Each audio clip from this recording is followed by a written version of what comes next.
People are walking around with so much emotional baggage that I was wondering if they needed a claim check when they left the house. But things are changing now. It appears to me that you've hit a reset button, but there's a few growing pains involved in this change. Nothing big, but a few. Let's take a look at your past cards before we look at the base of your spine cards, because I think the past is pertinent to what is happening in your present and future. You receive the Judgment and the Five of Swords. Now, the Five of Swords is a pivot card. It's the one where there's arguments and disagreements going on, but it's escalated to the point that some people will just drop their swords and walked away because the cost of the battle is not worth it anymore. And then you went into some type of judgment. Now, you might be judging some people and people might be judging you. But the key to this card is about forgiveness or grace, which is unconditional forgiveness, something that we don't see often in this world. And once you can forgive yourself or other people for indiscretions, you go into a rebirth. You're the phoenix rising out of the ashes. And you're ready for a new life and new challenges. Now here on the right of the past cards at the base of your spine for sourcing and urgings, you receive the Fool. And it's saying, yeah, you're having a rebirth. There's a renewal. The Judgment card required you to do some spiritual purging and some cleansing on a celestial level. Normally, this is where the dregs of emotions end up getting winnowed down to, but now here it's kind of like it's a real breezy feeling because the clarification card is the Wheel of Fortune. The Fool is going on a self-discovery and also discover the mysteries of life and the mysteries that surround the microcosms of your world. And here, the fates of fortune are giving you the green light. This is an auspicious time to start doing some positive things in your life. Jump through this window because ultimately the wheel will go on the downswing. The cyclic energy of life. Now up in your pelvic and sacrum for awakening and arousing, receive the Death card. What happened in your past bumped you into a transformation. The Death card shows up when he's direly needed. The veil between dimensions is thinning for you. And it's making you rethink what you're doing because the clarification card is the Hermit. You're going into some kind of self-imposed isolation to gain wisdom. You want to see things now with uncensored clarity, and you can't have all the distractions of the outer world. You're changing your unconscious inner self with the Death card. You're on a cosmic mission of desperately seeking you and what will make you happy. And where do you want to go in life? One thing that can never be taken away from you is the acquired wisdom from experience. In the Bible, they say wisdom is the reflection of eternal light, a spotless mirror of the workings of God. And it's the image of His goodness. Once the Hermit comes down from his reflective mountain, he's required to share this knowledge and wisdom with the people he loves and cares about. Now up in your solar plexus for sensing and feeling, you receive the Chariot. He's about overcoming challenges and opposing forces. He has a military guise to remind you that he's about discipline and disciplining your willpower. And if you don't remember that, his appearance is reminding you that struggles and distractions, obstacles, uncertainties will never be overcome if you don't have self-control. And the clarification card is the Eight of Swords. Somewhere you're still feeling restrained. At any moment you can free yourself, but no, you choose to be in these restraints. But you're attempting to completely free yourself. You're the Fool, going on the new self-discovery journey. You have luck behind you with the Wheel of Fortune. You're in a transformation and using the wisdom of the Hermit. And you're moving forward with the Chariot. There's no reason for you to hang on to some of this old baggage that I discussed earlier. The Chariot is about motion. Now, down in the heart of the matter, the main card is the Six of Wands. It's saying, yeah, whatever you've decided, it's been a victory for you. Normally, the Six of Wands is saying that you had some kind of success for a contest or a competition, and you're doing your honor lap, and people are recognizing the accomplishments that you've done. And I think you're recognizing your accomplishments too, because the clarification card is the Star. The Star is about hope and healing. And the Star is also about finding out where you are, your position on Earth, your position with the celestial stars, which are constant and fixed. It's also about like a fog dissipating so you can see things with more clarity. And the Hermit does that also. So you're in this transition time. The reset button was hit, but you're still transitioning. And the Death card is saying that, yes. Now on the bottom right for your throat, for communicating and teachings, receive the Empress. She's about fertility and beauty. And the fertility brings new projects and new things. It's also about loving and nurturing, and I think she wants you to do that to yourself. Because the clarification card is the Knight of Cups, and he's offering a cup of emotions and love. He might be a little immature and a little rough around the edges, but yeah, it's something that you have to accept. Life is about acceptance and change. And if we didn't have love and hope, would it be worth living? And up in your third eye for seeing and envisioning, you receive the Seven of Cups. This is a card about difficult decisions. Each cup carries a prize or poison, and you have to start making decisions. But the clarification card is the High Priestess. She wants you to use your intuition. She's there for spiritual guidance. Because right now you're a neophyte. You're transforming. You have the Hermit and the Star card. Things are changing, and a lot of times when things change, it's hard to make the right decision. Just remember, the High Priestess is the translator of heavenly messages down to earth. So whatever's going to happen, it's being brought about by the Death card, because the Death card cannot change anything once it has a grip on you. It kind of has a mind of its own and moves along.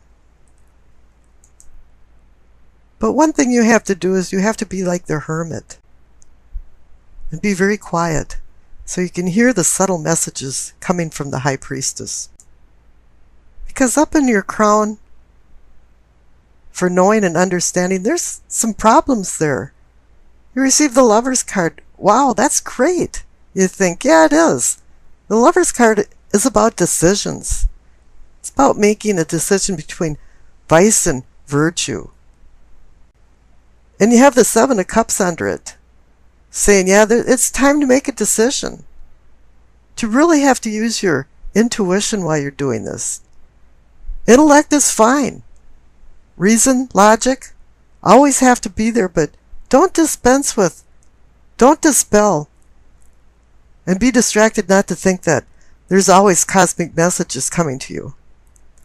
Now the clarification card is a rough road because you receive the Ten of Swords. This is about betrayal. You know, if you allow it, it can even go into some kind of personal bankruptcy. And this can all be related to the Five of Swords in your past, where there was so much disagreement going on and the Judgment card required to step in. Now all 10 cards are indicating that there's a ending with a new beginning coming. And I pulled another clarification card to go with the Lovers and the Ten of Swords and received the Eight of Wands. And this is a card about sudden change. And there's going to be some sudden changes, and I think it has to do with the decisions that you're going to be making. Now, we talked about the past, so let's jump over to the future. And the future looks extremely bright. You received the Three of Cups. This is a card about celebration. And also the Six of Wands, and the heart of the matter is a victory celebration card. So whatever you've decided and what you've moved forward with has found some kind of success. And there's no reason that it shouldn't have succeeded when you have the Wheel of Fortune card at the base of your spine. But what's even better is the clarification card for the future, the Nine of Cups. Seems like you're just sitting on the sidelines being a spectator and looking at life from a distance. Something made you extremely dissatisfied and maybe even disappointed. You know, maybe something that you liked a lot, you were doing too much of, and it's no longer a treat.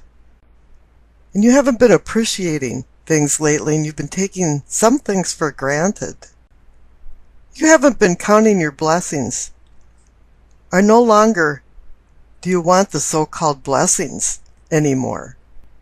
Spice of life has lost its zest. There's no pizzazz anymore. Variety is the spice of life, but perhaps you had too much variety. You know, something might have got lost in the translation or didn't work out the way you planned it. This is an inner time of anew, weariness, and mixed with depression. You know, on most of the cards, this person is being offered a cup of opportunity, but you don't want it right now. You're just in a meditative contemplation of where you should go in life. And whatever happened, you spiraled into an unhappy emotional crisis because you received the Death card. And it's saying now that you're in a transformation. Things are changing. You're changing inside. And you're seeing things in a lot different light than you had before. You know, you came to find out that things that you thought were pretty cool and are no longer serving you anymore. You're looking for a rebirth. This card shows up when it's needed. You want to end some long drawn-out drama that's been playing in your life. If you weren't going to stop it, the Death card will. It's made a cosmic decision to intercede. Fate leads the willing and drags the unwilling along because you can't stop this transition once it's started. Change is not your enemy, but you might be the enemy to change. But if you resist change and the intrinsic flow of the universe, there's going to be loss. And you'll be more depressed than you are right now. And that's why death came speeding onto the stage. Death is beckoning for some type of closure that's making you unhappy in your life. Now the High Priestess is here to bring cosmic messages to you. She's the guardian of the cosmos and bringing these messages down to earth. And they're not written in other languages, but they're very subtle. It's not some neon sign pointing this way for Taurus. Comes through intuition, dreams, premonitions, and coincidences that later on in hindsight, you realize that this chain of events were all connected, but you didn't connect the dots until you looked back. But her illuminative messages are very subtle, and you have to be vigilant to recognize them. And when you do recognize them, you have to be able to interpret them. Okay, and then I rolled the dice, and you received Gemini, Pluto, and the 5th house. So the planet is Pluto, which is the god of the underworld, and you received the Death card, so this is the theme of it. You know, there's many mysteries and allures of life and death that attempt to embrace the hidden secrets behind the priestess's veil. And here it's throwing you into a spiraling Death card transformation. Sometimes prodding into the mysteries levies a huge price to pay for the answers.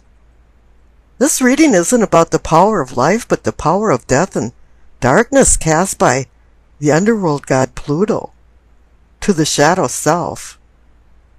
But the cosmos will intercede with messages from the high priestess. You know, Taurus is the master of practical matters, but Pluto has other plans for you. That's if you allow yourself to be drawn into a tangled web of temptations. You may seek out excesses of pleasures, and perhaps the wrong type of pleasures. This is indicated by the 4 of Cups card. And Pluto brings upheavals and drastic transformations in his wake, as foreshadowed by the Death card. And it's urging you into the light of enlightenment. It might sound paradoxical, but it's true. The extreme meeting of good and bad forces is causing a titanic clash. And stubborn you, Taurus, is right in the middle. Pluto is a marionette, with his controlling hands enticing you into secret affairs. This includes illicit sex, closet gambling, emotional bondage, and the dominance and submission game. Could all be acted out for just trivial entertainment purposes, and you have to be really careful about this. You mix and mingle with others for ulterior motives for personal gain. This could leave you in ill repute.